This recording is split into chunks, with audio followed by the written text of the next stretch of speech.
பலிகளை செலுத்தி கர்த்தர் மேல் நம்பிக்கையா இருங்கள்.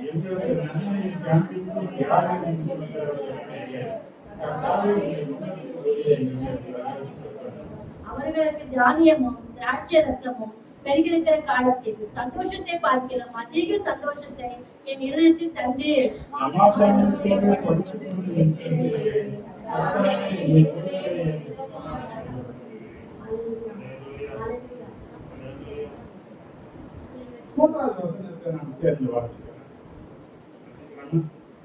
பக்தி உள்ளவனை தமக்காக தெரிந்து கொண்டார் என்று அறியுங்கள்.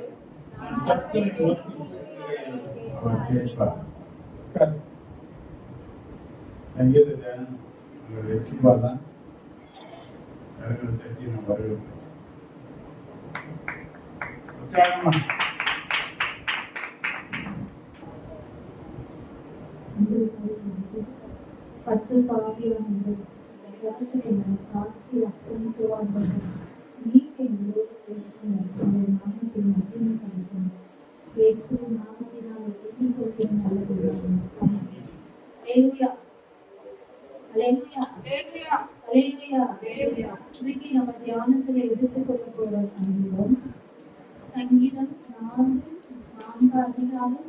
வசனம். பக்தி உள்ளவனை கர்த்தர் தமக்காக தெரிந்து கொண்டார் என்று அறியுங்கள். நான் கர்த்தரை நோக்கி கூப்பிடுகையில் அவர் கேட்பார். அல்லேலூயா, அல்லேலூயா, அல்லேலூயா. நாம் தியானிக்க போற வசனம் இதுதான். பக்தி உள்ளவனை கர்த்தர் தமக்காக தெரிந்து கொண்டார். அல்லேலூயா. இந்த வார்த்தையை தான் நம்ம தியானிக்க போறோம். தேவன் பக்தி உள்ளவர்களை தமக்காக தெரிந்து கொண்டார். யோவான் 15:16 வசனத்தில் எழுதப்பட்டிருக்கு. நீங்கள் என்னை தெரிந்து கொள்ளவில்லை, நானே உங்களை தெரிந்து கொண்டேன்னு சொல்றாங்க. அல்லேலூயா. எபேசியர் 1:4 வசனத்துல வாசித்து பார்த்திருக்கிறாங்க.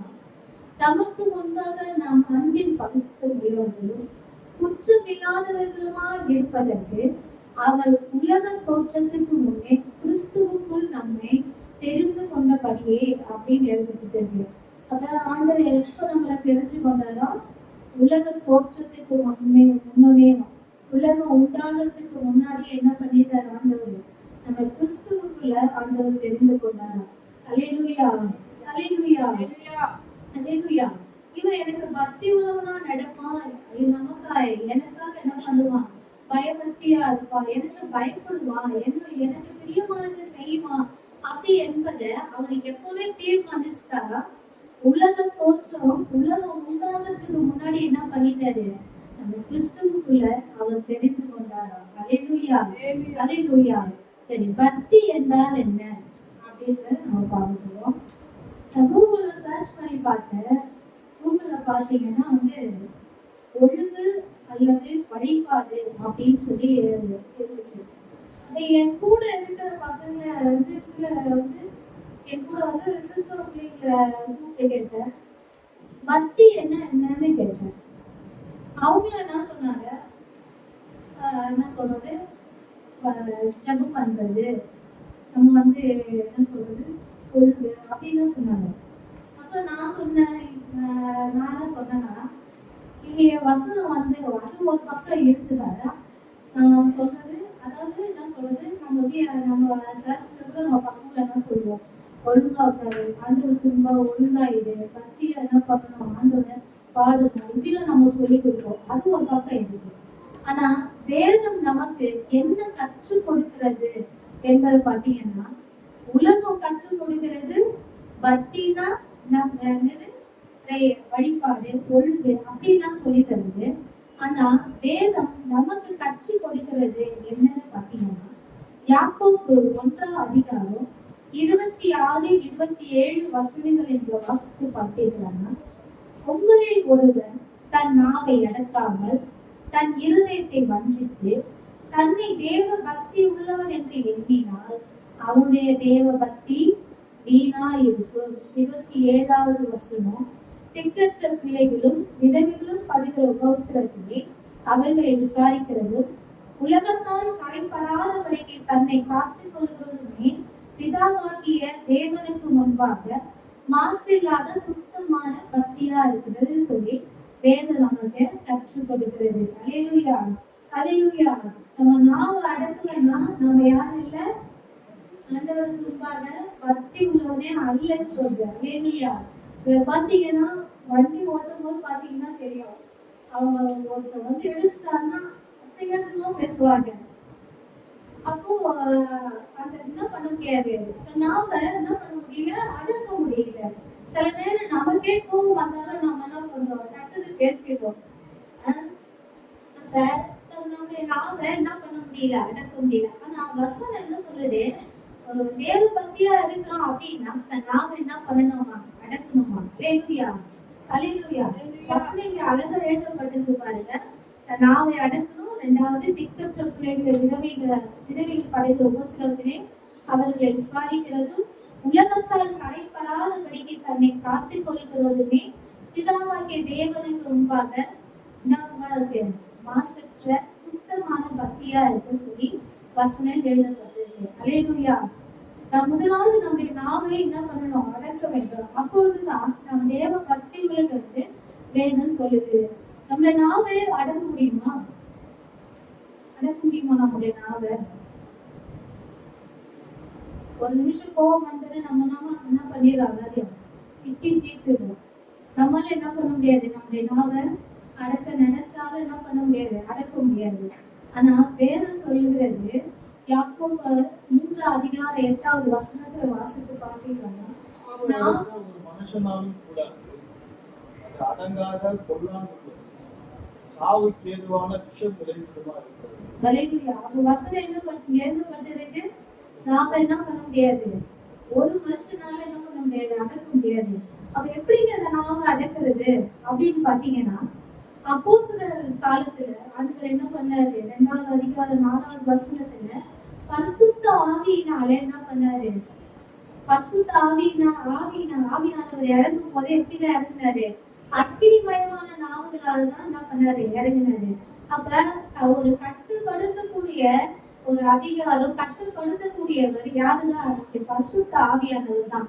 அப்ப பரிசுத்த ஆவியானவர் நிறைவு இருந்தா மட்டும்தான் நம்முடைய நாவை என்ன பண்ண முடியும், அடக்க முடியும். அல்லேலூயா, அல்லேலூயா.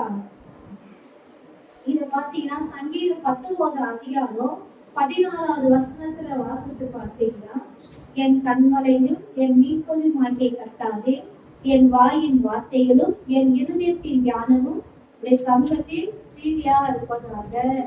அப்ப ஒவ்வொரு நாளும் நாம என்ன பண்ணணும், பரிசுத்த ஆவியானுடைய உதவியோட நாம என்ன பண்ணலாம், அடக்கலாம். அல்லேலூயா. அப்ப இந்த வார்த்தையை நீங்க சொல்லி நீங்க ஜெபிக்கும் போது என்ன பண்ணுவார், ஆண்டவர் நாவை அடக்கும்படி கர்த்தர் நமக்கு உதவி செய்வார். நம் நாவை அடக்கக்கூடிய ஒரு கண்ட்ரோல் யார்கிட்டதான் இருக்குது, பரிசுத்த ஆவியானவர்கிட்ட தான் இருக்குது. இரண்டாவது பாத்தீங்கன்னா, திட்டற்ற பிள்ளைக்கு உதவிகள் படுகிற உபத்திரத்திலே அவர்களை விசாரிக்கிறதும், மூன்றாவது உலகத்தால தடைப்படாதபடிக்கு தன்னை காத்துக் கொள்ளும் ஆகிய பிதாவாகிய தேவனுக்கு முன்பாக மாசில்லாத சுத்த பக்தியா இருக்குது. எதுதான் தேவ பக்தியா, முதலாவது நம்முடைய நாவை அடக்கணும். இரண்டாவது திக்கற்ற பிள்ளைகளை விதவைகளை படிக்கிற உபத்திரத்துல என்ன பண்ணணுமா, அவங்களை விசாரிக்கணுமா. மூன்றாவது உலகத்தால தடைப்படாதபடிக்கு நம்மை காத்துக் கொள்கிறோமா. இதுதான் தேவ பக்தின்னு சொல்லி நம்முடைய வேத வசனம் நமக்கு சொல்லி கொடுக்கிறது. அல்லேலூயா. வேதத்தில் பாத்தீங்கன்னா சில தேவ பக்தி உள்ளவர்கள் என்ன பண்றாரு, தெரிஞ்சு கொண்டாரு. ஏன் தேவ பக்தி உள்ளவர்களா ஆண்டவர் தெரிஞ்சு கொள்கிறாரு அப்படின்றத குறிச்சுதான் நம்ம தியானிக்க போறோம். அப்ப வேதத்துல பாத்தீங்கன்னா நிறைய பேர் ஆண்டவர் என்ன பண்றாரு, தெரிஞ்சுக்கிறாரு. தேவ பக்தி உள்ளவங்க அவங்க ஆண்டவருக்காக என்ன அப்படி செஞ்சுட்டாங்க, ஏன் தேவன் அவங்களை தெரிந்து கொள்ளணும் அப்படின்றத தியானிக்கலாம். அப்போஸ்தலர் 30 அதிகாரம் 1வது வசனத்துல பாத்தீங்கன்னா, சவுல் என்பவனை குறித்து எழுதப்பட்டிருக்கு. சவுல் என்பவன் இன்னும் கர்த்தருடைய சீஷரை பயமுறுத்தி கொலை செய்யும்படி சீரின் பிரதான ஆசிரியர்கள் போய் இந்த மார்க்கத்தானாகிய புருஷரையாகிலும் ஸ்திரீகளையாகிலும் தான் கண்டுபிடித்தால் அவர்களை கட்டி எருசலேமுக்கு கொண்டு வரும்படி தமஸ்குவில் உள்ள ஜெப ஆலயங்களுக்கு விருப்பங்களை கேட்டு வாங்கினான். யார் இந்த சவுல்? அவர் பாத்தீங்கன்னா அவர் ஒரு பரிசேயர். அவரும் எப்படிப்பட்டவரா இருந்தாரு? தேவ பக்தி உள்ளவராக இருந்தாரு. ஆனா என்ன பண்ணல? கிறிஸ்துவ அவர் என்ன பண்ணல? அறிஞ்சு கொள்ளல. அவர் ஒரு இஸ்ரவேலர், ஒரு பரிசேயர், அது மாத்திரம் இல்ல, அவர் ஒரு வேத பாரகர், நல்லா படிச்சவரு. அவரை பாத்தீங்கன்னா தேவன் மீது பக்தி வைராக்கியம் நிறைந்தவர். அல்லேலூயா. ஆனா என்ன பண்ணல? பக்தி வைராக்கியம் என்னதான் இருந்தாலும் அவர் என்ன பண்ணல? கிறிஸ்துவ அறிந்து கொள்ளல. அப்படிப்பட்டவரை ஆண்டவர் என்ன பண்றாரு? தெரிஞ்சுக்கிறாரு. அல்லேலூயா. அப்போஸ்தலர் பாத்தீங்கன்னா அவர் என்ன பண்றாரு? ஆனா சவுல் பக்தி வைராக்கியம் உள்ளவரா இருந்தும் ஆண்டவராகிய இயேசு கிறிஸ்துவை என்ன பண்ணல? அறியாதவரா இருந்தாரு. அதனாலதான் தேவ ஜனங்களை துன்பப்படுத்தும்படி சிறையில அடைப்பதற்கு அவங்களை கட்டி எருசலேமுக்கு கொண்டு வரும்படி என்ன பண்ணாரு? அவரு கடந்து போனாராம். தேவன் என்ன பண்ணாரு? அவரை சந்தித்தாரு. அவரு சந்திச்சு சொல்றாரு 9ஆம் அதிகாரத்துல 4வது வசனத்துல, சவுலே சவுலே நீ என்னை ஏன் துன்பப்படுத்துகிறாய்ன்னு கேட்டாராம். 5வது வசனத்துல பாத்தீங்கன்னா அதற்கு அவர், ஆண்டவரே நீ யார் என்றான். அதற்கு கர்த்தர், நீ துன்பப்படுத்துகிற இயேசு நானே என்றார். முள்ளில் உதைக்கிறது உனக்கு கடினமா என்றார். 6வது வசனத்துல பாத்தீங்கன்னா அவர் உடனே என்ன பண்றாரு? தேவனுக்கு கீழ்ப்படிஞ்சு அவன் நடுங்கி திகைத்து, ஆண்டவரே நான் என்ன செய்ய சித்தமா இருக்கிறேன் அப்படின்னு சொல்றாரு. அப்ப அவரோட பக்தி வைராக்கியத்தை தேவன் கண்டு இவன் என்ன பண்ணணும்? என் நாமத்தின் நிமித்தம் என்ன பண்ணணும்? எவ்வளவாய் பாடுபட வேண்டும் என்பதை அவர் தெரிஞ்சு கொள்ள வேண்டும் என்பதற்காக என்ன பண்ணாரு? அந்த சவுலை ஆண்டவர் என்ன பண்ணாரு? தெரிஞ்சுக்கிறாரு. அல்லேலூயா. அல்லேலூயா. சவுல் என்ன பண்றாரு? தெரிஞ்சுக்கிறாரு. அவர் அவரை தெரிஞ்சுக்கிட்டாரு. ஒன்று, அவர் என்ன பண்ணணும்? கிறிஸ்துவின் நிமித்தம் வருகிற பாடுகள் என்ன என்று தெரிஞ்சுக்கணுமா? 2வது, புறஜாதிகளுக்கு ஒரு சுவிசேஷகரா என்ன பண்றாரு? தெரிஞ்சுக்கிறாரு. இன்னும் ஒரு மனுஷன் கூட இருக்கிறாரு. அப்போஸ்தலர் 10ஆம் அதிகாரம் 1ல இருந்து 2 வசனத்தை நீங்க வாசித்து பார்த்தீங்கன்னா அவரை பாத்தீங்கன்னா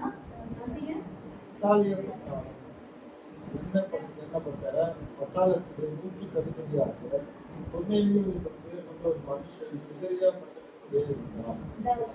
தேவன் பக்தி உள்ளவன், தன் வீட்டார் அனைவரும் தேவனுக்கு பயந்தவனுமாயிருந்து ஜனங்களுக்கு மிகுந்த தர்மங்களை செய்து எப்போதும் தேவனை ஜெபம் பண்ணி கொண்டிருந்தார். இவர் எப்படிப்பட்டவர்?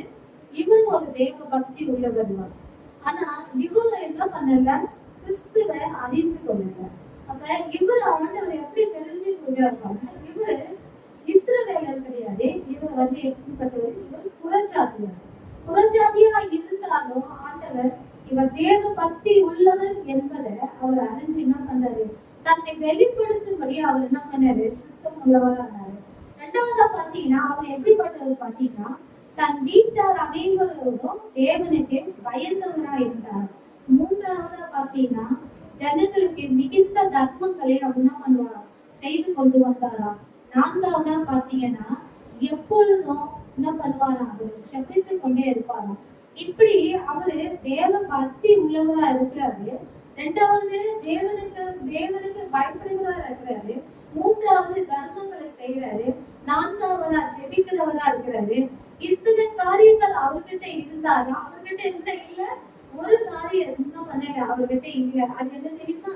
அதுதான் என்ன? ரட்சகராக இயேசு என்ன பண்ணல? அவரு அறிந்து கொள்ளல. அப்ப அதனாலதான் என்ன பண்றாரு? தேவன் உடனே தன்னுடைய தூதனை என்ன பண்றாரு? அனுப்பி வைக்கிறாரு. இது 10ஆம் அதிகாரம் 4வது வசனத்துல வாசித்து பார்க்கிறாங்க. அப்பொழுது அவன், உன் ஜெபங்களும் உன் தர்மங்களும் தேவனுக்கு நினைப்பூட்டுதலாக அவர் சந்நிதியில் எட்டி இருக்கிறது. இப்போது நீ யோப்பா பட்டணத்துக்கு மனுஷரை அனுப்பி பேதுரு என்னும் மறுபேர் கொண்ட சீமோனை அழைப்பி 6வது வசனம், அவன் தோல் பதவிக்கிறவனாகிய சீமோன் என்னும் ஒருவனிடத்தில் தங்கி இருக்கிறார். அவனுடைய வீடு கடலோரத்தில் இருக்கிறது. நீ செய்ய வேண்டியதை அவன் உனக்கு சொல்லுவான் என்றார். அல்லேலூயா. அப்ப அவரு ரட்சிக்கப்பட வேண்டும் என்பதை தேவன் சித்தமுள்ளவரா இருந்தாரு. அவர் பக்தி உள்ளவரா இருக்கிறாரு. அவர் மிகுந்த தர்மங்களை செய்யறாரு. ஆண்டவருக்கு பயப்படுறாரு. எப்போதும் ஜெபிக்கிறாரு. இவ்வளவு பக்தி உள்ள ஒரு மனுஷனுக்கு என்ன தேவை? ரட்சிப்பு தேவை. அப்ப ரட்சிப்பு தேவை என்பதை தேவன் அறிந்து என்ன பண்றாரு? தம்முடைய தூதனை அனுப்பி பேதுருவை அழைத்து அனுப்ப சொல்றாரு. அவர் அழைத்து அனுப்பி பேதுரு வராரு. பேதுரு வந்து தேவனுடைய வசனங்களை பேசி கொண்டிருக்கும் போது அந்த வசனங்களை நீங்க வாசித்து பார்த்தீர்களா? 10 அதிகாரம் 44 தேவனுடைய வார்த்தையை கேட்டுக்கொண்டவர்கள் மேல் பரிசுத்த ஆவியானவர் இறங்கினார். இந்த வார்த்தைகளை பேதுரு பேசிக் கொண்டிருக்கையில் வசனத்தை கேட்டவர்கள் யாவர் மேலும் பரிசுத்த ஆவியானவர் இறங்கினார். அல்லேலூயா. தேவ பக்தி உள்ளவராய் இருந்த கொர்நேலியுவை ஆண்டவர் எதற்காக தெரிஞ்சு கொண்டாரு? அவர் ரட்சிப்பை பெற்றுக்கொள்ள வேண்டும் என்பதோ, இரண்டாவது பரிசுத்த ஆவியை பெற்றுக்கொள்ள வேண்டும் என்பதற்காக என்ன பண்ணியிருக்காரு? கொர்நேலியுவை ஆண்டவர் தெரிஞ்சு கொண்டிருக்கிறாரு. அது மாத்திரல்ல, அநேகர் என்ன பண்ணியிருக்காரு? ஆண்டவர் பக்தி உள்ளவர்களாய் ஆண்டவர் தெரிஞ்சு கொண்டிருக்கிறாரு. இஸ்ரவேல் ஜனங்களை எதற்காக தெரிஞ்சு கொண்டாரு? யாத்திராங்க 8 அதிகாரம் 1 வாசித்து பார்த்தீங்கன்னா, அவங்க தேவனுக்காக ஆராதனை செய்வதற்காக தெரிஞ்சு கொண்டாரு. எஸ்தர் ராஜாத்தி ஆண்டவர் எதற்காக தெரிந்து கொண்டாரு? யூத ஜனங்களை அழிவிலிருந்து மீட்பதற்காக ஆண்டவர் என்ன பண்ணாரு? தெரிஞ்சு கொண்டாரு. ஆடுகளின் பின்னாக திரிந்த தாவீதை எதற்காக ஆண்டவர் தெரிஞ்சு கொண்டாரு? இஸ்ரவேலின் ராஜாவாக ஆளும்படிக்கு என்ன பண்ணாரு? ஆண்டவர் தெரிஞ்சு கொண்டாரு. புதிய ஏற்பாட்டிலே கூட சவுலை எதற்காக தெரிஞ்சு கொண்டாரு? புற ஜாதிகளுக்கு சுவிசேஷகனா தெரிஞ்சு கொண்டாரு. கொர்நேலியுவை எதற்காக தெரிஞ்சு கொண்டாரு? தன் வீட்டார் அனைவரும் எல்லாரும் சேர்ந்து ரட்சிப்பை பெற்றுக் கொள்ளணும், பரிசுத்த ஆவியை பெற்றுக்கொள்ள வேண்டும் என்பதற்காக என்ன பண்ணாரு? தெரிந்து கொண்டாரு. இன்றைக்கு நம்மையும் எதற்காக பக்தி உள்ளவங்களா ஆண்டவர் தெரிஞ்சு கொண்டாரு?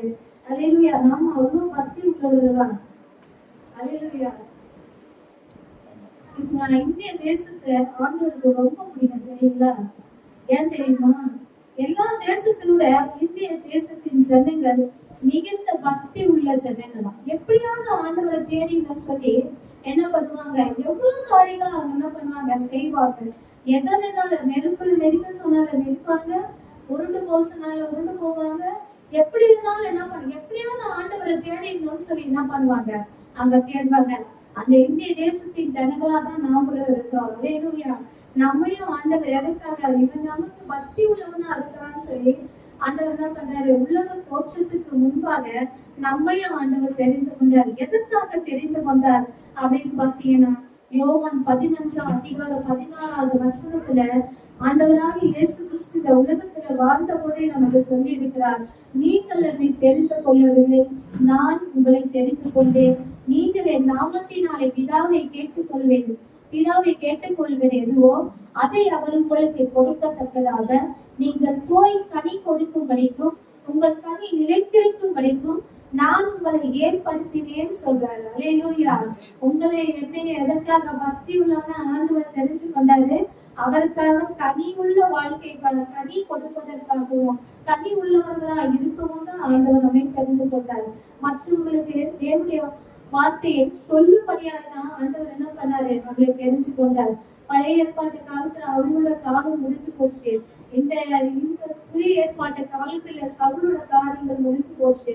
ஆனா இன்றைக்கு இந்த கடைசி காலங்களில தேவன் நம்மை பக்தி உள்ளவர்களா தெரிந்து கொண்டதின் நோக்கம் என்னன்னு பாத்தீங்கன்னா, அவருக்காக கனி கொடுப்பதற்காக தான் ஆண்டவர் என்ன பண்ணாரு?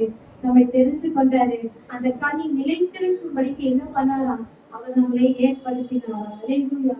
கர்த்தருக்கு சங்கீதம்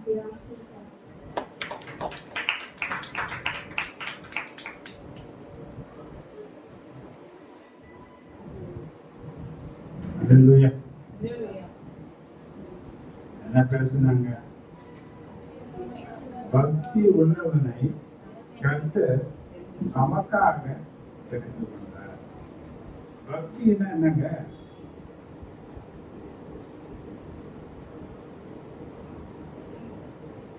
யார் பக்தி உள்ளவன்?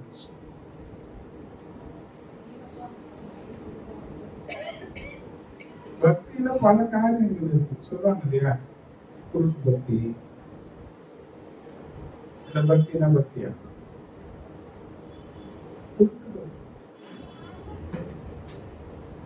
சில பேருக்கு பதிபக்தி, சில பேருக்கு தொழில் பக்தி.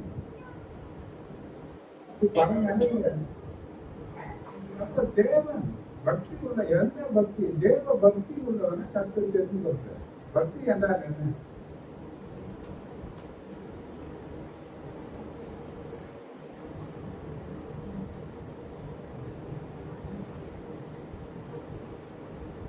தேவ பக்தியில எப்படி வளரும்? பக்தி தேவன் பேர்ல வைக்கிற அன்புல தான் அது வரும். தேவன் பேர் வச்சிருக்கிற சவுலாம் பார்த்தீங்கன்னா அவன் நியாயப்பிரமாணத்தின் குற்றம் சாட்டப்படாது.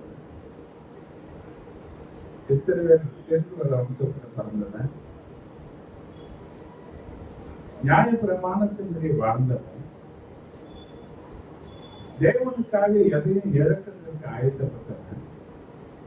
ஆனா ஒரு காரியம் இருக்கு, அவனுக்கு மெய் தேவன் யார் என்பது வேதத்தை அறிந்திருந்த போதிலும் கூட வரப்போகிற மேசியாக அடையல. பக்தி உள்ளவனா இருந்தா அந்த பக்தி வீணா போயிடக்கூடாது என்பதற்காக தேவன் அவனை சந்தித்தார். அந்த பக்தியில அவன் அதிகமாய் வைராக்கியமாய் இருந்ததுனாலதான் எந்த துன்பத்தை ஏற்றுக்கொள்வதற்கு அவன் ஆயத்தமா இருக்க. அந்த அன்பு சகிக்கும். தேவனை நம்ப, என்ன பிரச்சனை வந்தாலும் அவர் குறை சொல்ல,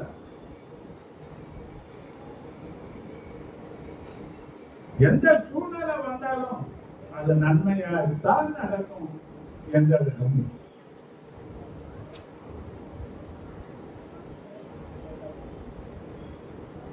எந்த நிலையிலேயும் தேவனை அதை விட்டு நம்ம பத்தி எப்படி கொஞ்சம் கஷ்டம் வந்தா, கொஞ்சம் தொழில நஷ்டம் வந்தா, வாழ்க்கையில சில பிரச்சனைகள் வந்தா, நம்ம நினைச்சது நடக்காம போனா நம்ம பக்தி எப்படி?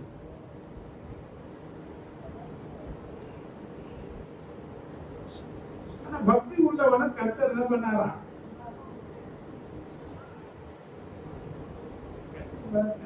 உண்மையான காரியம் இந்த வசனம். நம்முடைய வாழ்க்கைய ஆரம்பத்துல நடத்தி பாருங்க. எந்த விதமான ஒரு பக்திய நம்ம கிட்ட இருந்த மாதிரி தெரியுது. எப்படியோ போடணும், என்ன பண்ணணும், எது ஒண்ணா செய்யணும், என்ன பண்ணலாம். ஆனா தேவன் சந்தித்த பிறகு பார்த்தீங்கன்னா வாழ்க்கை ஒரு பெரிய மாற்றம். தேவ வசனத்தை நேசிக்க, தேவன் பேரில் வைத்திருக்கிற அந்த அன்பு, தேவனுக்காக எதையும் செய்கிறதற்கு, தேவனுக்காக தன்னை அர்ப்பணிக்கிறதற்கு இந்த அன்பு நம்ம ஏற்றி.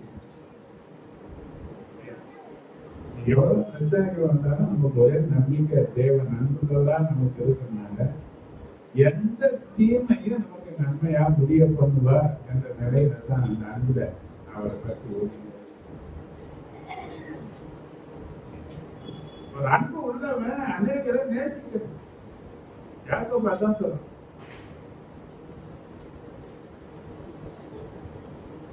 வார்த்தைலாம் எப்படி இருக்குன்னா, காயப்படுத்துற மாதிரி பேசுறமா, காயம் கட்டுற மாதிரி பேசுற.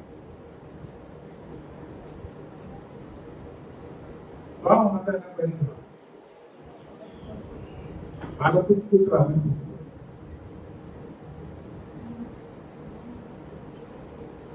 பட்டைய குத்துக்களை போல குத்துகிற வார்த்தை. குத்துருவாங்க. அது கொஞ்ச நாள் பொறுத்து ஆறு நாளும் அந்த வேர்டு அப்படியே. இந்த வழி நினைக்கும் போதெல்லாம் யாரு மேல கோபம் வரும்? யாரை விட்டு நினைக்கும்?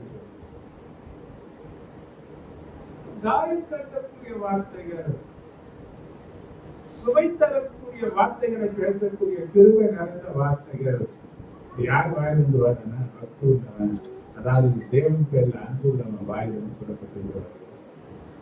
இந்த வார்த்தைகள் அநேகரை காயங்களுக்கும், அநேகரை அரவணைக்கும், அநேகருக்கு தேவனுடைய அன்புக்கு கொண்டு வரும். தேவன் யார் என்பது காண்பிக்கிறதுக்கு இந்த பக்தி நமக்கு அவசியம்.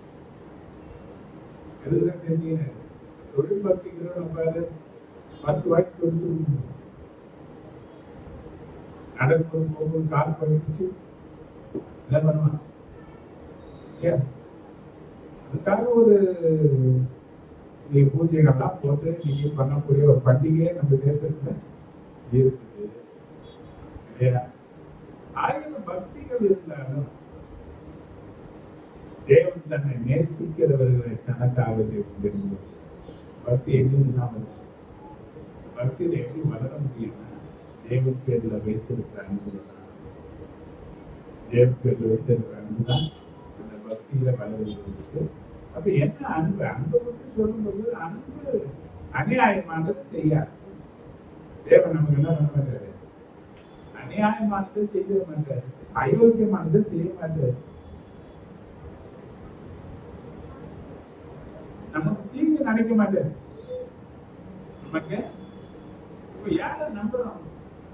நாம மனுஷர்களா இருக்கு, நாம தீமையான பாதையில போனாலும் தேவன் நம்ம அன்புள்ளவரா இருக்கணும் தான் அதனுடைய தண்டனைகள் தன்னை அவர் ஏற்றுக்கொண்டு தன்னுடைய அன்பை வெளிப்படுத்திருக்காங்க. அந்த அன்பினால நிரப்பப்பட்டவங்களை தான் இப்ப தேவனுக்கு அன்பை செலுத்துற. அன்பு கேட்கும். அன்பு என்ன கேட்கும்? தேவன் துரோகிகளான நம்ம மேல வைத்து அன்பு எப்படி வளர்க்க பண்ணாருன்னா தன் ஜீவனை கொடுத்ததுனால. சொல்றது வேணும். நல்லவனுக்காக ஒருத்தன் தன் ஜீவனை கொடுக்கணும். யாருக்காக? நன்றி கட்டவங்களுக்காக, துரோகிகளுக்காக யாரும் தன் ஜீவனை கொடுக்க மாட்டாங்க. தேவன் நம்மளை குறித்து வேதம் நம்ம நன்றி கேட்டவங்க துரோகி. வேதம் நம்மளை குறித்து என்ன சொல்லுது? நன்றி அற்றவர்களுக்காகவும் துரோகிகளுக்காகவும் அவரை ஜீவனை கொடுத்தாரு. அப்படியாப்பட்ட நிலையில நம்மளை நேசித்தாரு, நம்மளை தெரிந்து கொண்டாரு, நம்மளால அவ்வளவு அன்பு கொடுத்தாரு. அந்த அன்பை நினைக்கும் போது அவருக்கு நான் என்ன செய்ய முடியும்? அவருக்கு நான் என்ன கொடுக்க முடியும்? என்ன கொடுக்குற? அதனாலதான் ஞாயிற்றுக்கிழமை தொடர்ந்து நிறைய விஷயம் இருக்கு, வேலை இருக்கு. நமக்கு என்ன வேலை இல்லையா? நமக்கு தேவை இல்லையா? நமக்கு மன அவசியம் இல்லையா? 4 ஜனம் நமக்கு வேண்டாம் இருக்கிறாங்க. ஆனா எல்லா ஜனங்களும் மேலானவர். அவர் எல்லாவற்றையும் பார்க்கணும், மகத்துவமானவர். அவர் என் மேல வச்ச அன்புக்கு இணையா என்னால ஒண்ணும் செய்ய முடியாது. என்னன்னா அதுக்கு பதிலா அர்ப்பணிக்கிறேன் என்பதை அன்பை செயல் வடிவத்தில் காட்டக்கூடிய ஒரு நிலை தான் தேவனை பற்றி சொல்றது. இதை யார தெரிந்து வந்தாங்க? இப்ப தெரிந்து கொள்ளப்பட்டவன், இப்ப தேவனை போல இருந்தவன் முதல்ல பாருங்க. இப்ப நான் ஒரு குழுக்கள ஒரு காரியத்தை ஒரு கெட்டவனோட கூட என் பழக்கம் இருக்குதுன்னு வச்சுங்க. ஒரு துன்மார்க்கமான மனுஷர்களோட கூட எனக்கு பழக்கம் இருக்கு. ஏன் நடக்கலாம் எப்படி இருக்குன்னு நினைக்கிறீங்க? ரொம்ப யோகியமா இருக்குமா? என் வார்த்தை ரொம்ப பயபக்தியா இருக்குமா? பேசுறேன் கருத்து முறைதான் வரும். அன்பற்ற செய்கைகள் தான் என் செயல்பாடுகள்ல இருக்கு. அடுத்த காயப்படுத்துறது எனக்கு சந்தோஷமா இருக்கு. இதே அந்த நிலை மாறி ஒரு நல்லவர்களோடு கூட என்னுடைய ஐக்கியம் இருந்ததுன்னா தீமை செய்யற எண்ணங்கிற நிலைமை இப்படியும் சொல்லுவாங்க. பூவோடு கூட சேர்கிற நாள் மனது. இப்ப இயேசுவோடு கூட நம்ம சேர்ந்து இருப்போமானால், இயேசுவின் அன்பில நம்ம இணைக்கப்பட்டு இருப்போமானால், இயேசுவின் திவ்ய சுபாவத்திற்கு நாம் பங்குள்ளவர்களாக இருக்கிறதுனால இயேசுவினுடைய கனிகள் நமக்குள்ள இருக்கு. இப்போ கவனிச்சு பாருங்க, நாம போய் இயேசுதான் செய்யும். கனி நம்மகிட்ட உருவாக்குறதுக்கு ஒண்ணுமே கிடையாது. அந்த செடியை குடிச்சுக்கிறதுனாலதான் அது உருவாக்கக்கூடிய சத்து தான் கனியாக மாறும். அப்ப எந்த அளவுக்கு கனிகள் வேணும்னா என்கிட்ட ஒரு கனியும் கிடையாது. அந்த கனி எங்கிருந்து உருவாகி என்பதை வருதுன்னா இயேசுவை பற்றி கொண்டிருக்கிறது. இயேசுவோடு கூட இணைக்கப்பட்ட உறவு என்பது வந்து அப்ப அந்த கனி தருவதற்காக என்ன தேவன் தெரிந்து கொண்டிருப்பாரான என்னால அந்த கனி என்ன பண்ண முடியாது. யாரோடு கூட இணைக்கப்பட்டதுனாலன்னா அந்த யார் இணைக்கப்படுறாங்கன்னா தேவன் பேர எத்தனை அன்பு அதிகமாக தன் தேவனுக்கு தருகிறார்கள். எல்லாரையும் கட்ட தனக்காக தெரிந்து கொண்டார். இப்போ நம்ம எதுக்காக தெரிந்து கொண்டாரு? நம்ம தெரிந்து கொள்ளப்பட்டவங்க தானே. தெரிந்து கொள்ளப்பட்டவங்க இல்லையா? அப்போ கனி இல்லைன்னா என்ன பண்ணுங்க? உறவு யார் கூட வச்சுங்க, யார அதிகமா நேசிங்க. கவனிச்சு பாருங்க, மற்றவங்க அதிகமா நேசிக்கிறதுனால தான் இயேசுவை விட்டுறோம். இப்ப தொழில் அதிகமா நேசிக்கிறோம், ஆனா 4 நாள் ஜுரம் வந்தா 4 நாள் வேலையை விட்டுரும் இல்லையா? இல்ல ஜுரம் முடியல, மயக்கமா இருக்குது அப்படின்னு போய் வேலை செய்யுங்க. என்ன பண்ணுவாங்க? அப்ப சம்பாதிக்க பலன் தருகிறவங்க தேவன் தான். ஆனா எதை நினைக்கிறது இல்ல. ஆண்டவர் சொன்னாரு,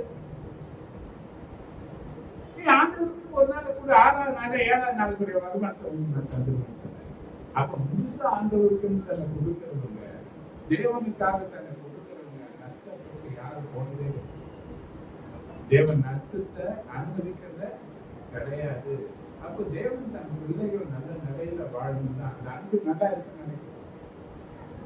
தேவன் மேல நாம வைக்கிற அன்புக்கு தேவன் நம்ம மேல வைக்கிற அன்பு ஏதாவது அது யாருக்காக கொடுத்தா யாருக்கு தேவைப்படுறா பக்தி உள்ளவங்க தேவன் சொன்னாரு. இப்ப நாம யாருன்னா இவங்க ஒண்ணு சொல்லுவாரு, பக்தி இருக்குதுன்னு சொல்றியா பக்தி இல்லைன்னு சொல்றியா?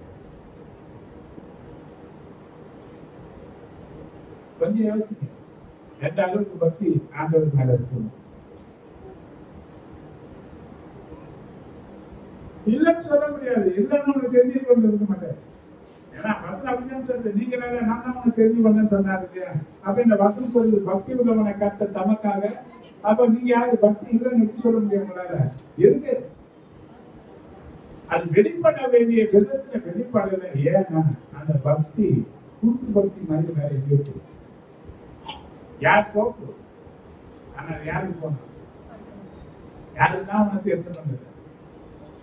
நான் தான் பழகுனால நான் உனக்கு எங்க போகணும்னு அர்த்தம் கிடையாது. 4 நாளோட 5ஆம் நாள் 4 இல்லாம போயிடும். ஆனா தேவன் என்றைக்குமே இருக்கிறது. அல்லேலூயா.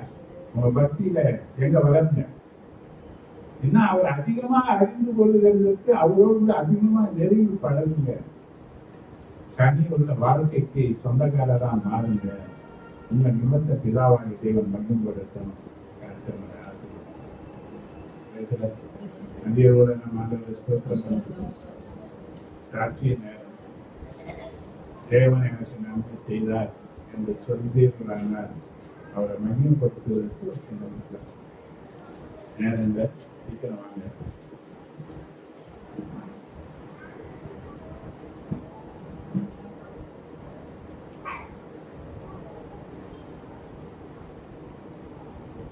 பரிசுத்த நாமத்தை ஸ்தோத்திரம். தேவன் கடந்த மாதம் முழுவதும் கண்களை போட்டு பாதுகாத்து தேவனை மட்டும் நடத்தியிருக்கிறோம். கர்த்தருக்கு நன்றி செலுத்துறேன். ஒரு 4 நாளாவே ஒரு வாரம் ஒன்றே சொல்லலாம் எனக்கு ரொம்ப சொல்லும். இந்த தலைவலி என்னால் நிற்கவே இல்லை. நான் ஹாஸ்பிட்டல் போய் ஊசி கூட போட்டு வந்தேன். அப்போ கூட எனக்கு அந்த தலைவலி நிற்கவே இல்லை. நைட்டு கூட பார்த்தீங்கன்னா அந்த ஒரு வலி காலையில் ஒரு 4 பாட்டு பாடி ஜோம் பண்ணிட்டு வந்தவே நீர் எனக்கு கடனாக இருக்கீங்கன்னு சொல்லி ஜெபிச்சுட்டு வந்தேன். கர்த்தர் எனக்கு கடனாக இருந்தார். எனக்கு அந்த தலைவலியும் இருந்தார். எனக்கு கேட்கறதுக்கு உனக்கு எப்படி இருக்கு எப்படி எப்படி கேட்பாங்க. நான் சொல்லுவேன், நான் ஆண்டவர் எனக்கு கடனாக இருக்கிறேன், நான் நல்லா இருக்கிறேன் அப்படின்னு சொன்னேன். அந்த தலைவலி வரும்போதும் சரி, இந்த காவலியாக இருக்கும்போதும் சரி, கர்த்தர் எனக்கு பலனாக இருக்குன்னு சொல்லி ஆண்டவரே உனக்கு ஸ்தோத்திரம் சொல்லி இந்த வார்த்தையில நான் திரும்ப சொன்னேன். கர்த்தர் என்னுடைய வார்த்தையின் பொழுதே எனக்கு பலனா இருந்தால் கர்த்தருக்கு ஸ்தோத்திரம். நாமும் மகிமைப்படுவதாக. ஆண்டவர் தாமே இந்த 9 மாதங்களாக தேவன் தாமே கண்மணி போல பாதுகாத்து கொண்டாங்க. இந்த 10வது மாதத்துல இந்த 12வது தேதியில கர்த்தருடைய சமூகத்துல எனக்கு ஜீவனை திரும்ப தேவன் தாமே கொடுத்து வந்தாங்க. அதற்காக தேவன் சொல்லியிருக்கேன். கடந்த மாதத்துல கூட எனக்கு இந்த காதுல இருந்து ஒரு தனியா வந்துட்டு இருந்துச்சு. அது வந்து ஒரு தலைச்சுற்றல் ஒரே மயக்கமா இருந்துச்சு. அப்ப கூட சொன்னாங்க, காதுல ஏதோ ஓட்ட விழுந்துருக்கு போல உங்களுக்கு, அதனாலதான் தலைச்சுற்றல் மயக்கம் வருதுன்னு சொல்லி என்னோட கூட வேலை பார்த்தவங்க சொன்னாங்க. ஆனாலும் ஸ்தோத்திரம், நான் ஃபாஸ்டிங் ப்ரேயருக்கு வந்துட்டு நான் ஆண்டுகிட்ட வந்து ஜோம் பண்ணிட்டு போனேன். அப்புறம் எனக்கு அந்த காதுல இருக்கிற அந்த தண்ணியெல்லாம் நின்று போயிடுச்சு. அப்புறம் தலைச்சுற்றல் மயக்கம் எல்லாவற்றையும் தேவன் தாமே நீக்கி கொண்டாங்க. ஆண்டவரின் மட்டும் என்ன தேவன் தாமே கிருபையாக நடத்தி வந்தாங்க. கர்த்தர் இந்த நாளில் கூட எனக்கு நல்ல வேலைகளையும் வருமானங்களையும் கொடுத்து வந்தாங்க. அதற்காக நான் தேவனை ஸ்தோத்திரிக்கிறேன். சில நேரங்களில் வேலை சிலத்துல ரொம்ப நேரம் லேட் ஆயிடும். நேரத்துல ரொம்ப நேரம் லேட் ஆயிடுச்சு. ஆனாலும் கர்த்தர் தாமே ஒரு பஸ் ஆயத்தப்படுத்தி வைத்தாங்க. கர்த்தரை நம்ம முன்னும் பின்னும் பாதுகாத்து கர்த்தரோட நாமம் மயக்கப்படுவதாக கர்த்தர் பத்திரமாக கொண்டு வந்து போயிட்டு சேர்த்துருவார் என்ன. அதற்காக நான் தேவனை கொடான கொடி ஸ்தோத்திரிக்கிறேன். தேவனை மட்டும் நடத்தி வந்தாங்க. என் தேவைகள் தேவன் சந்தித்து வந்தாங்க. கர்த்தர் செய்கிற நன்மைகளுக்காக ஸ்தோத்திரம். தேவன் தாமே சிறு சாட்சி ஆசிரியர் அப்படின்னு நாங்கள் அறிவிக்கிறதுனால இந்த 9 மாதங்களும் உங்களை பாதுகாப்பாக உங்களுக்கு எப்போதும் தேவைகளுக்கும் இருந்தாலும் தேவனிகளோடு இருந்து சமாதானம் மட்டுமே என்னை பாதுகாத்தார். அது மட்டும் நாங்கள் திருவேற்காடு ஸ்கூலுக்கு வந்து திருவேற்காடு வரது ரொம்ப கஷ்டங்கள் வந்து போகுது. வந்து தொடர்ந்து ஒரு 1500 காரி கொடுக்குறதா சரி ஜோம் பண்ணியிருந்தோம். 40 ஆள் வாங்க சொல்லிட்டு 3 மாதமாக நாங்கள் ஆசிரியத்தை சொல்லி நாங்கள் ஜோம் பண்ணியிருந்தோம். அப்புறம் தேவன்களா அதை வந்து எங்களுக்கு வாங்கத்துக்கு செய்திருக்கார். போன வாரம் வரலாம்னு நினைச்சோம். ஆனால் உண்மையிலேயே நெருக்கடி தான் இல்லாத முடியாது சூழ்நிலை கிளம்பி நாங்கள் இருந்தோம். அப்போ ரொம்ப ஆண்டவரே என்ன ஏசப்பா இந்த மாதிரி கிளம்பியே எங்களால் போக முடியாது ஆண்டவரே எங்களுக்கு இருந்து ஒரு வண்டி ஆயிட்டு ஏசப்பா கட்டு ஒரு பொருட்கள் ஜோம் பண்ணிட்டாங்க. மற்ற இந்த நாளில் அந்த வண்டியை வாங்கி கொண்டு வந்து தேவசனத்தில் இதை கொண்டு வந்து இருக்கார். கர்த்தர் சாட்சி ஆசிரியருக்கு இது வந்து எப்படி சொல்றது தேவன் மாத்திரம் நான் நன்றி மனுஷனுக்கு இல்லை. ஏன்னா எங்க தலையை முன்னே வைத்தாரோ தேவன் தலை நிமிர வைத்து இந்த நாளிலே கர்த்தருக்கு மாத்திரம் நாம் முன்னேறுகிறோம். ஒரு 4 மாசமாக நாங்கள் ஆர்வம் பிஸ்னஸ் பண்ணுறதுக்காக ட்ரை பண்ணிட்டு எத்தனோ லோன் ட்ரை பண்ணோம். பட் எந்த லோனுமே எங்களுக்கு சாங்ஷன் ஆகலை. அது ஃபாஸ்ட் அங்கிள் கிட்டே ஆண்டி சொல்லி ப்ரே பண்ணோம். அதுக்கப்புறம் லாஸ்ட் வீக் தான் எங்களுக்கு லோன் சாங்ஷனேஷன் கால் பண்ணாங்க. அதுக்கப்புறம் 2 days பிஃபோர் தான் போயிட்டு டியூஸ்டே தான் போயிட்டு கார் எடுத்தோம். ஸோ அதே காரை நாங்கள் வந்து தேவசனத்துக்கு வந்து கற்றுக்கலாம். கடந்த 9 மாதங்கள் வழிநடத்தி வந்த தேவன் இந்த 10வது மாதத்திலும் எங்களுக்கு ஆகஸ்ட் அநேக தேவைகள் எல்லா தேவையும் தேவன் சந்திக்காது. அநேக பலவீனங்கள் குழந்தைங்களுக்கு படிப்புக்கு எல்லாம் நான் எல்லாவற்றிலும் தேவன் பலனாக இருந்து அதை கடந்து போக உதவி செய்தார். ஃப்ரெண்டு ஒரு ஒர்க்கு எடுத்துருந்தாரு கார்பரேஷனில் டெண்டர் போட்டாங்க. டெண்டர் போட்டதில் இன்னொருத்தர் ஆஃப் பண்ண டெண்டர் போடும்போது என்ன பண்ணுவாங்க எல்லாருமே போடலாம் யார் வேணால் போடலாம் ஓப்பன் டெண்டர். இன்னொருத்தர் ஆப்போனன்ட் பார்ட்டியும் அந்த 99 எல்லாமே சேமாக வந்துடுச்சு. என்ன பண்ணாங்க சரி என்ன பண்ணலான்ட்டு அதுக்கப்புறம் ஒரு வாரம் விட்டுட்டாங்க. அதுக்கப்புறம் முந்தா நேரத்து ஃப்ரெண்டு ஃபோன் பண்ணாங்க டே இந்த மாதிரிடா 2 பேரும் அவங்க முன்னா இருக்குமா நீ போய்ட்டு சீட்டு பிடிக்க போடுறாங்கன்னா நீ போய் பாடுறா அப்படின்னாரு. இப்போ நான் போனேன் சாப்பிட்டீங்க நான் போயிட்டு ஆப்போனன்ட் வரல. அதுக்கப்புறம் ஒரு 1/2 hour கழிச்சு அவங்க வந்தாங்க. வந்தவொடனே அதிகாரிகளாக இருந்தாங்க. அதிகாரி என்ன பண்ணாங்க 2 பேர்கிட்டையும் பேசினாங்க என்ன பண்ண போறீங்கன்ட்டு. அப்போ திடீர்னு அவர் என்ன சொல்றாரு சரி காசு போடலாம் ஒரு 4-5 பேராக இருந்தால் சீட்டு பிடிக்க போடலாம் இல்லைன்னா நம்ம 2 பேர் தானே இருக்கோம் அதனால டாஸ்க் போட்டுக்கலாமா அப்படின்னு போட்டாங்க. அது அந்த வேலையோட மதிப்பு வந்து ஒரு 10 லட்ச ரூபாய் இருக்கும். டாஸ்க் போடலாம் எனக்கு என்னடா இது திடீர்னு டாஸ்க் போடுறாங்க. அப்புறம் ஒரு வசனம் ஞாபகம் வந்துச்சு நீ வந்து வாழாகாமல் தலையாவாய் நீ கீழாகாமல் மேலாவாய்ன்ற ஒரு வசனம் வந்துச்சு. சரி நம்ம தலையே சொல்லலாம் நானே சொல்கிறேன் அப்படின்னு தலை சொன்னேன். அப்புறம் டாஸ்க் போட்டாங்க. அது வந்து தலை தான் வந்தது. காரியத்தை கற்று வாய்க்கப்படுவதற்காக ஒரு பிரதான பயிற்சி.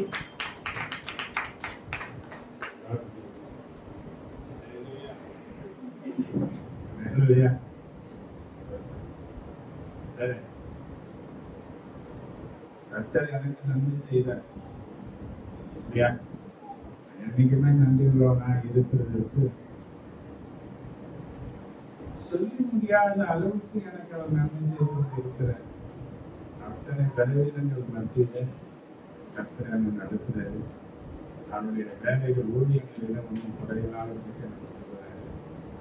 ஒவ்வொரு நாளும் சோர்வும் வேதனையும் பல காரியங்கள் இருந்தாலும் தேவன் என்னை தாங்கிறது பெறப்படுகிறாரு. நான் நிற்கிறதும் நிர்மலமாக இருக்கணும்.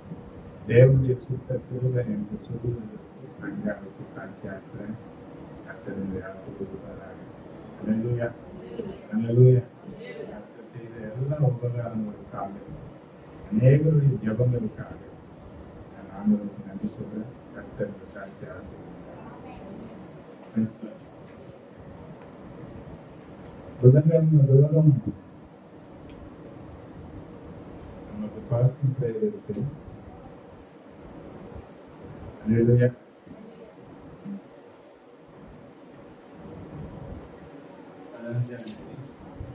பாஸ்டிங் ப்ரேயருக்காக அன்னைக்கு பாஸ்டிங் ப்ரேயர் வந்த மேரி நம்ம மகள் அனிதா திருமணம் முதல் நோட்டீஸ் நம்ம தான் வச்சாங்க. அதனால அந்த தூரம் போக முடியலாததுனால என்னால் வர முடியலன்னு சொல்லிட்டாலும் கெவிக்கிறேன் என்று வாக்கு கொடுத்திருக்கேன். சபையா அந்த பிள்ளையை பார்த்து அந்த பிள்ளையும் சண்டே கிளாஸ் டீச்சராக இருக்கிறேன். இவனுக்கு பயந்து தான் கொண்டுனா எல்லா நிலையிலையும் அந்த திருமண காரியத்தை கர்த்தர் பொறுப்பெடுத்து சமாதானத்தின் தேவனாக இருக்கு. சத்துருக்களை எல்லாம் காலில் முடித்து எல்லா நிலையிலும் சமாதானத்துடன் திருமண காரியம் நடந்து முடியும். கர்த்தர் அதை பொறுப்பெடுத்து ஆசீர்வதிக்கணும். அங்கே அதுல இருந்து போற பிரயாணம் போய் அந்த திருமணத்தில் பங்கெடுக்கிற சுதரத்திலும் எந்த தீங்கும் யாருக்கும் இருக்கக்கூடாது. கர்த்தர் அவங்களையும் பொறுப்பெடுத்துக் கொள்ளும்படியாக தேவ மனுஷர்கள் தேவ பிரசன்னத்தினால நடத்தி நடத்துவதற்கு கிருபை தரணும். அங்கேயோட ஸ்தோத்திரம். இன்னொரு ஜெபத்திற்கு காலையில நான் வரும்போது என் கூட இருந்த ஃப்ரெண்டு ஆண்டவரை ஏற்றுக்கொண்டாங்க. அவங்க சிஎஸ்எஸ் சபைக்கு போனாலும் ஒரு 4-5 மாசமா கேன்சர் வியாதி வந்ததுனால பாதிக்கப்பட்டு காலையில் அவங்க தம்பி நான் வரும்போது சொல்றாங்க ரொம்ப சீரியஸா இருக்கிறாரு. அவங்க கூப்பிட்டு அண்ணா ஜோம் பண்ணிங்க ஒரு ஜெபத்துக்கு கொடுத்தாங்க. கர்த்தருடைய நாமம் மகிமைப்பட ஒரு அற்புதம் நடக்கணும். தேவ சித்தம் எதுவும் நடக்கணும் இல்லையா? தீங்கு நாள் வருகிறதுக்கு முன்னதாகவே நீதிமான் எடுத்துக்கொள்ளப்படுகிறான் என்ற வார்த்தையின்படியே ரொம்ப தீங்கு அனுபவித்தது கர்த்தர் அவருடைய சித்தத்தின்படி அது செய்யணும்.